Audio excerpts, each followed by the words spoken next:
But if you've got what you know, that focus, the target, and you got the toolbox, and you're still not getting what you want, it's because you got inner conflicts. That's the third pillar. You've got to resolve your inner conflicts.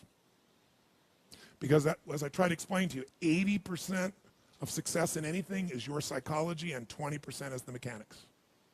So those inner conflicts are when you take 2 steps forward and you pull 3 steps back. Right? When you say, boy, I'm totally committed to this, but you don't follow through. This is my expertise, the why guy part. Why? Why do you keep saying you want this? You have crystal clarity and you have the tools and you're still not getting it, there's a conflict in you. You want to be totally successful, but you're afraid at some level that if you are totally successful, you will not be loved. You'll be rejected. You want to be in a position where you have total free time and you want to build a billion-dollar enterprise. These are conflicts. You really, truly know you got the tools and talents to make this happen, but a part of you doesn't think you deserve to succeed because it's something you did at some point in your life or something you made up. Or you think making money or being successful economically is not spiritual. And you're committed to being spiritual, and yet the other part of you, it's the inner conflicts between fighting parts. So what do we do in this third pillar? Think of it as a vault we got to unlock. Think of it as unlock and unleash. That's the third pillar. The way you unlock and unleash is you identify the conflicts. You get clear what they are. So you may have total clarity, even the tools, but how can you totally unleash and commit when you're being pulled in 2 different directions? You say, Tony, how do I solve that? There isn't one way.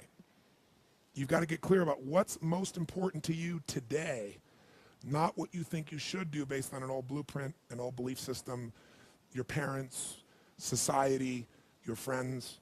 Otherwise, you'll succeed and not be fulfilled. So once you identify the conflicts, now what you got to do is align.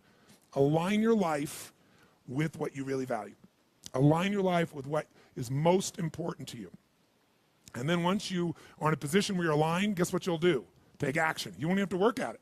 When everything's in alignment, there's nothing pulling you away, boom, you go for it. But when you say, I want a relationship, but at the same time, simultaneously, I want to be in a position where, I never have to, I only get what I want every moment, or I never have to commit to anything, then obviously you're never going to get there. That inner conflict must be resolved. Once you align and you take action, guess what's going to happen? You're going to achieve. And once you achieve, you succeed. When you succeed, I'll tell you what you got to add to it. Celebrate, right? And then contribute. Pay it forward, if you will, as corny as that sounds. Remember the movie? Pay it forward, don't pay it back. Take what you've got, what you've learned, and bring it to someone else.